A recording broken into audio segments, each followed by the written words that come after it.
আসসালামু আলাইকুম, আপনাদের সবাইকে স্বাগত জানাচ্ছি এখনকার আলোচনা। আপনাদের সঙ্গে আছি আমি সিরাজুল ইসলাম। দর্শক, অনেক অনেক খবর আছে।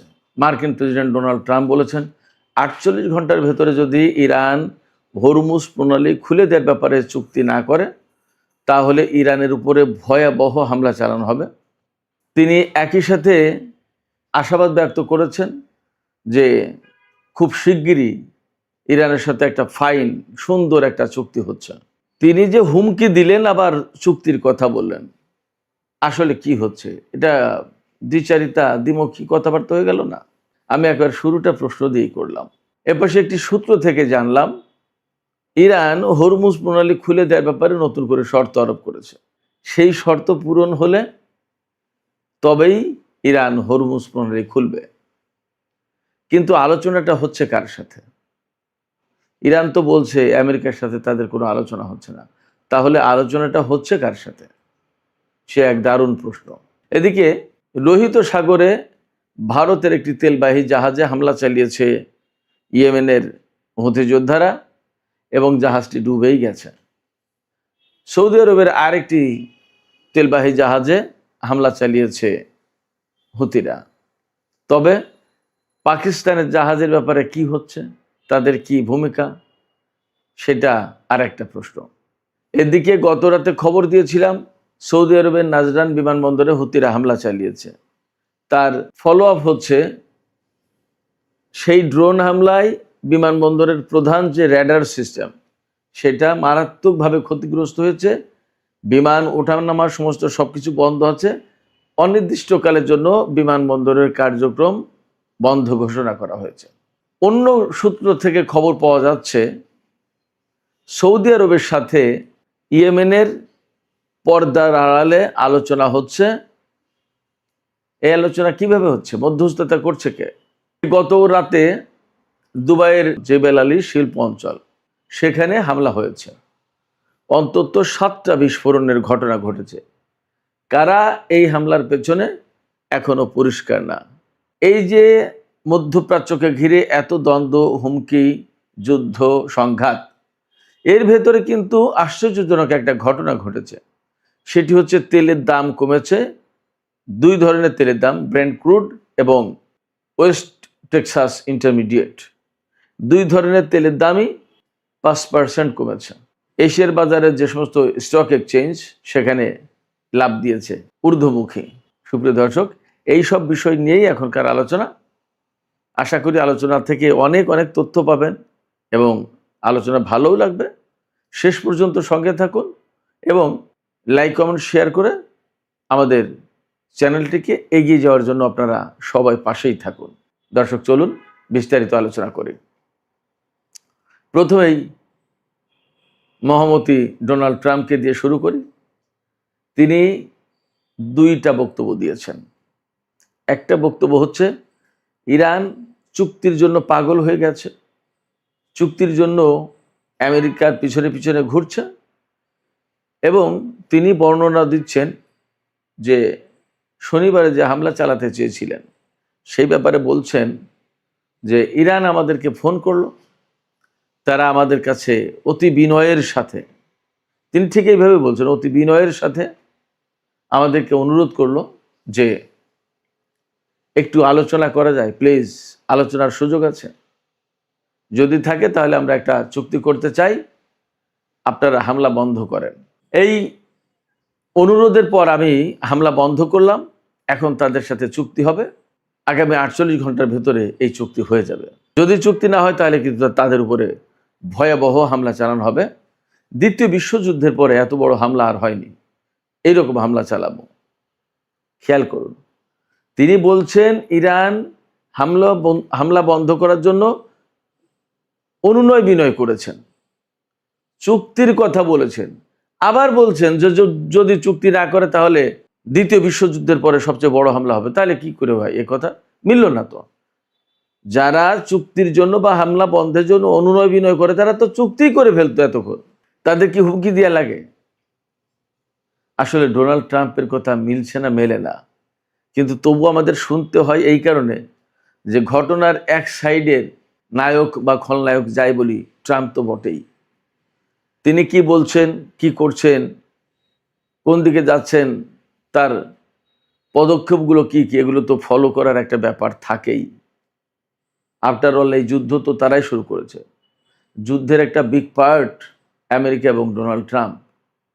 সেক্ষেত্রে তাদের এই সমস্ত কথা, রিপিটেশন, একই কথা বারবার ঘুরিয়ে ফিরিয়ে নানান রকমের সত্য মিথ্যার মিশেল দিয়ে বাট আমাদেরকে শুনতে হয়, উপায় তো নেই, আলোচনা করতে হয় যে এই বললেন তিনি, এই হলো।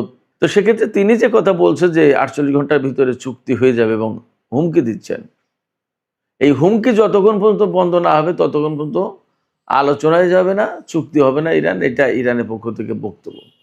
গতকাল কিন্তু আমি খবর দিয়েছিলাম ইরানের বিশেষজ্ঞ পরিষদ থেকে এই ধরনের আলোচনায় যাওয়ার ব্যাপারে নিষেধ করা হয়েছে। ইরানের পক্ষ থেকে এখনো কোনো আমেরিকার সাথে আলোচনার ব্যাপারে কোনো বক্তব্য দেওয়া হয়নি।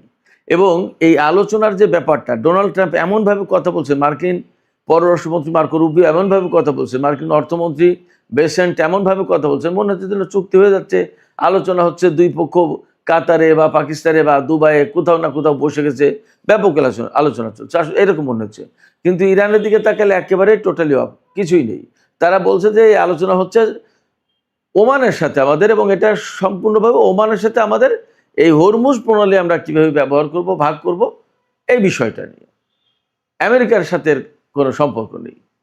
তবে আমি এই সমস্ত ঘাটাঘাটি করে যা শেষমেশ পেলাম সেটা হচ্ছে এরকম যে কাতার, পাকিস্তান, সৌদি আরব এরা হয়তো মিলে আমেরিকাকে বাদ রেখেই ইরানের সাথে একটা আলোচনা করছে।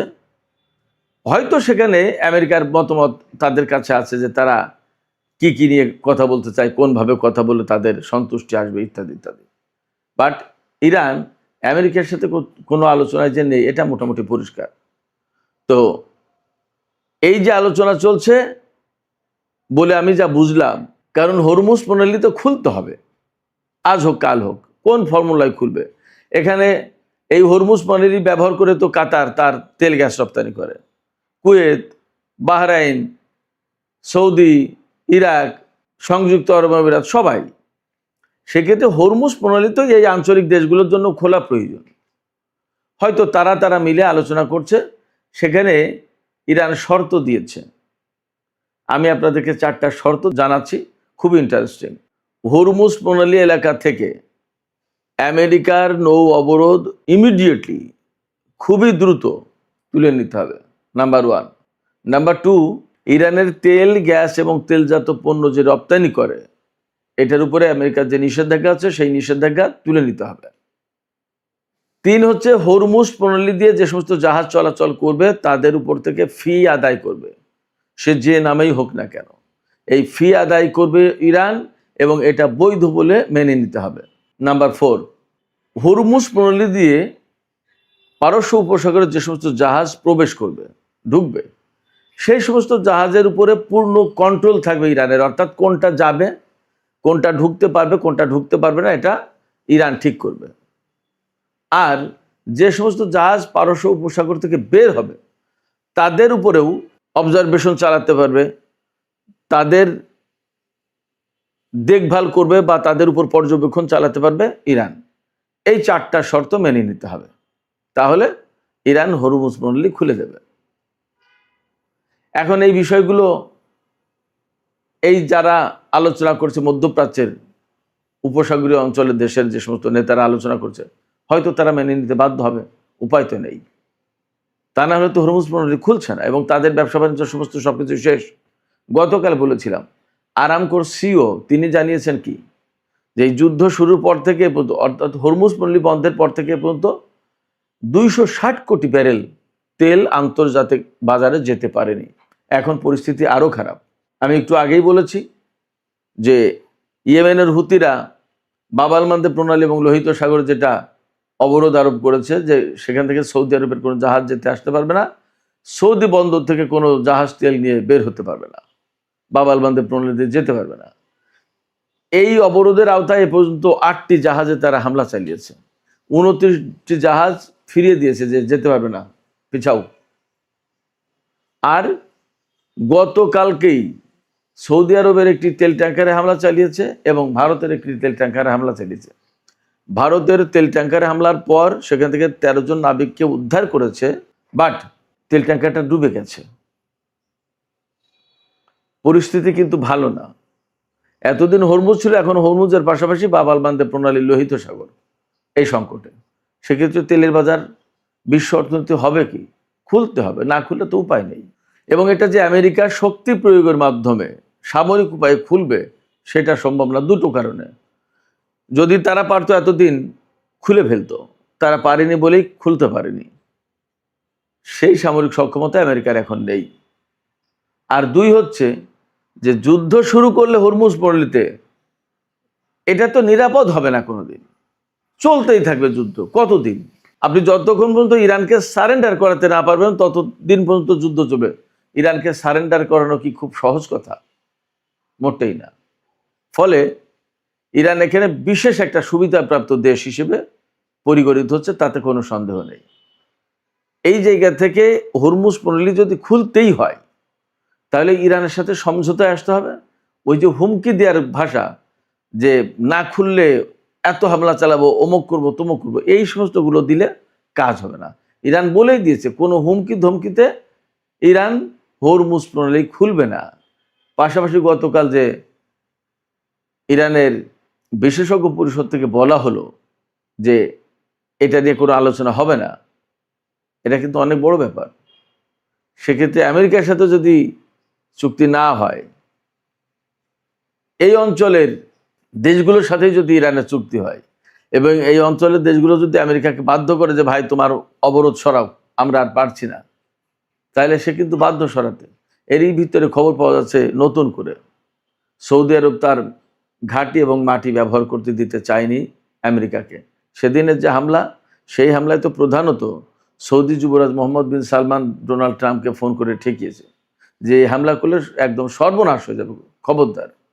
আবার ইয়েমেনিদের সাথে পর্দার আড়ালে সৌদি আরব আলোচনা করছে তাদের জ্বালানি এবং সহায় সম্পত্তির উপর যাতে ইয়েমেন হামলা না করে। তো যখন এই আলোচনা ম্যাচিউর হবে তখন ইয়েমেন বলবে না যে তোমার জ্বালানি, তোমার সম্পদ আমি নিরাপদ করবো আর তুমি আমার উপরে অবরোধ দিয়ে রাখবে। এটা তো হতে পারে না। সেক্ষেত্রে আমার উপর থেকে অবরোধ তোলো, আমার বিরুদ্ধে যুদ্ধ তুমি বন্ধ করো, শান্তিতে থাকি, তা না হলে তোমার বিরুদ্ধে আমার হামলা চলবে। এই আলোচনা চলছে ওমানের মাধ্যমে। ওমানের মধ্যস্থতায় সৌদি আরব এবং ইয়েমেনের ভেতরে পর্দার আড়ালে একটা আলোচনা চলছে। আমি আপনাদেরকে আরেকটা কথা বলতে চেয়েছিলাম, ইন্টারেস্টিং। ইয়েমেনিরা যে লোহিত সাগরে অবরোধ আরোপ করেছে, বাব আল মানদেব প্রণালীতে জাহাজ যেতে দিচ্ছে না সৌদি তেল নিয়ে, এই ব্যাপারে পাকিস্তান এবং চীনের ব্যাপারে ইয়েমেনিরা কিন্তু ভিন্ন ঘোষণা দিয়েছে, ভিন্ন দৃষ্টিভঙ্গি তাদের। পাকিস্তানের জাহাজকে এবং চীনের জাহাজকে তারা যেতে দিয়েছে।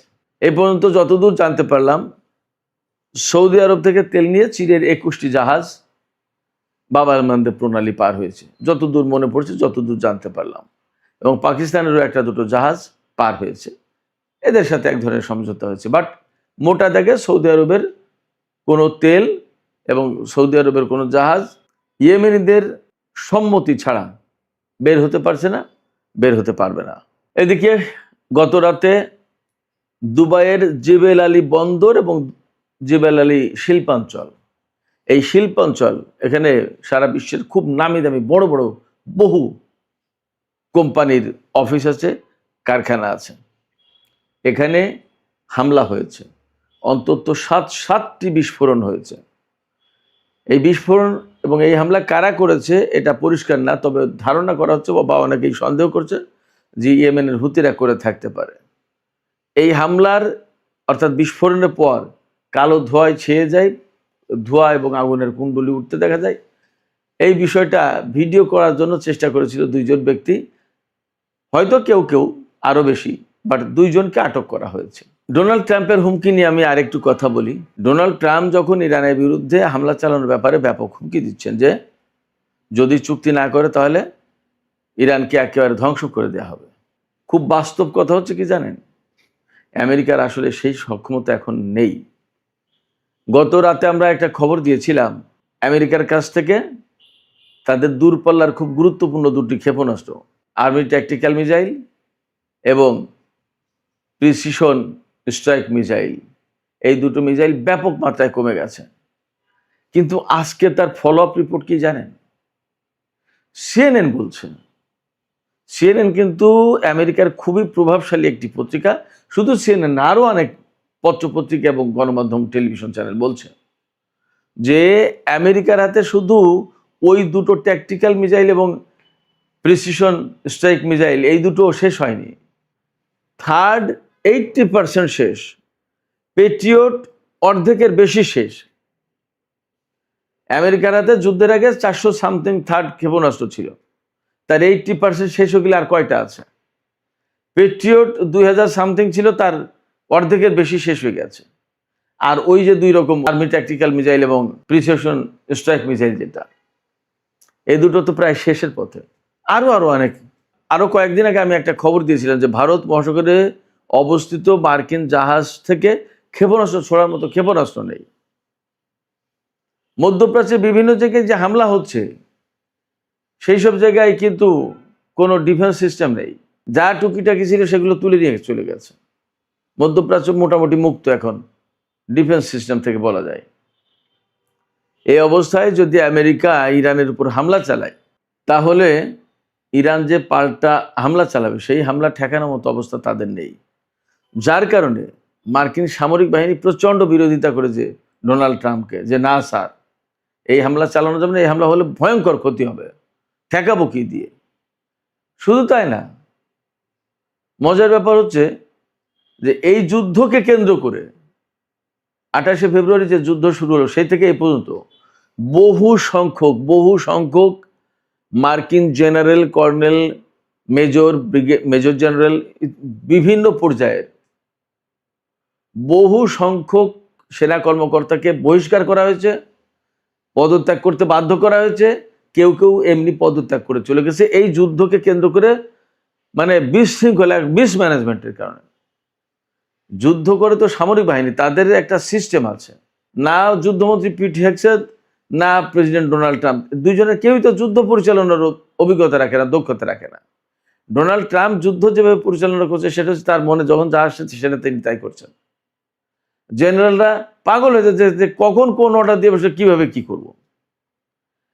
সামরিক বাহিনীর যারা কমান্ডার, যারা জেনারেল, যারা বিভিন্ন পর্যায়ের নেতৃত্বে আছে, তারা তো জানে যে যুদ্ধের পলিসি থাকে, কিছু যুদ্ধের সিস্টেম থাকে, কোনটার পর কোনটা কিভাবে কি। ডোনাল্ড ট্রাম্প সমস্ত না, জাস্ট কমান্ড করেন এবং সেটা বাস্তবায়ন করতে বলেন। এটা কি সম্ভব? যার কারণে আমেরিকার বহু সংখ্যক সেনা কর্মকর্তা, এটা আমার কথা না, এক্সিওস আছে, ওয়াল স্ট্রিট জার্নাল আছে, অনেক পত্রিকা আছে, পদত্যাগ করেছে। তাদের অনেককে বহিষ্কার করা হয়েছে, অনেককে জোর করে পদত্যাগ করতে বাধ্য করা হয়েছে। এবং পিট হেগসেথের বক্তব্য হচ্ছে যে নতুন সময়ের, নতুন নিয়মের, নতুন পলিসির, নতুন ডক্ট্রিনের যুদ্ধ, এর সাথে খাপ খাওয়াতে পারে এরকম তরুণ বা নতুন সেনা কর্মকর্তাদেরকে আমরা দায়িত্বে আনছি। যারা আসলে ডোনাল্ড ট্রাম্পের সাথে, পিট হেগসেথের সাথে অ্যাডজাস্ট করতে পারছে না, তারা চলে যাচ্ছে এবং তাদেরকে বিদায় দেওয়া হচ্ছে। মানে দাঁড়াচ্ছে যে মার্কিন সামরিক বাহিনীতে স্বাভাবিক অবস্থা নেই। এই যুদ্ধকে কেন্দ্র করে মারাত্মক একটা বিশৃঙ্খল অবস্থায় পড়েছে মার্কিন সামরিক বাহিনী। সুপ্রিয় দর্শক, আলোচনা শেষ করব, তবে যাবার আগে তেলের বাজার, স্টক মার্কেট সম্পর্কে একটু খবর দিই। এই যে যুদ্ধ পরিস্থিতি, এই যে হুমকি পাল্টা হুমকি, হরমুজ এবং লোহিত সাগর আটকানো, এরপরেও তেলের দাম আন্তর্জাতিক বাজারে 5% কমেছে। কারণ কি জানেন? কমেছে কারণ ডোনাল্ড ট্রাম্প ঘোষণা দিয়েছেন ইরানের সাথে খুব দ্রুত একটা চুক্তি হয়ে যাচ্ছে এবং হামলা তিনি বন্ধ করেছেন। ব্রেন্ট ক্রুডের দাম 5% কমে এখন প্রতি ব্যারেল $80 বিক্রি হচ্ছে। আর ওয়েস্ট টেক্সাস ইন্টারমিডিয়েট $76 বিক্রি হচ্ছে। এছাড়া এশিয়ার মার্কেটগুলোতে, আমেরিকার মার্কেটেও, স্টক মার্কেটে ব্যাপক জাম্পিং হয়েছে, ঊর্ধ্বমুখী, সূচক ঊর্ধ্বমুখী, দাম বেড়েছে। আশায় একটাই যে ইরানের সাথে আমেরিকার একটা চুক্তি হলে সব সংকট কেটে যাবে এবং পরিস্থিতি ভালো হবে, স্বাভাবিক হবে। অতএব এই আশায় সবাই আবার লেনদেন শুরু করেছে খুব ভালোভাবে। কিন্তু এটা আসলে কতটুকু থাকে সেটা দেখার ব্যাপার। সুপ্রিয় দর্শক, এখনকার আলোচনা এখানে শেষ করতে চাইছি। যাবার আগে আপনাদের কাছে জানতে চাই যে ইরানের সাথে আমেরিকার যে চুক্তির কথা শোনা যাচ্ছে, আসলে কি এটা আমেরিকাকে বাদ দিয়ে আঞ্চলিক দেশগুলোর সাথে ইরানের একটা চুক্তি হতে পারে, যার প্রেক্ষাপটে হয়তো আমেরিকা বিনা যুদ্ধে এখান থেকে সরে গেল, আবার হরমুজও খুললো, এই রকমের কোনো একটা ডিপ্লোমেসি হতে পারে বলে মনে হচ্ছে আপনাদের? আপনাদের মতামত কমেন্টে জানাতে পারেন। আর ভিডিও ভালো লাগলে লাইক, কমেন্ট, শেয়ার করবেন এবং চ্যানেলটি সাবস্ক্রাইব করে সাথেই থাকবেন।